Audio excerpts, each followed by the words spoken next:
Hi friends, నేను మీ Sneha. Welcome back to Sneha foods and అవుటింగ్స్కి. సింపుల్గా మామిడికాయ పప్పుచారుని ఎలా ప్రిపేర్ చేయాలో ఈ వీడియోలో చూసేద్దాం. ముందుగా అయితే ఒక కుక్కర్లోకి కందిపప్పును వేసుకొని శుభ్రంగా వాష్ చేసుకోండి.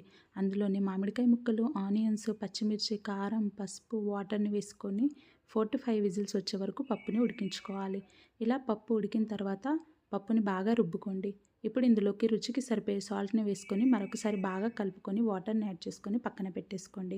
ఇప్పుడైతే పోపుకు ప్రిపేర్ చేసుకుందాం. ఇలా స్టవ్ పైన ఒక బౌల్ పెట్టుకొని ఆయిల్ వేసుకోండి. ఆయిల్ వేడైన తర్వాత ఆవాలు, జీలకర్రను వేసుకొని వేయించుకోవాలి. ఇప్పుడు ఇందులోని ఆనియన్స్, కచ్చపచ్చగా దంచిన వెల్లుల్లి రెబ్బలు, ఎండుమిర్చి, కరివేపాకును వేసుకొని బాగా ఫ్రై చేసుకోవాలి.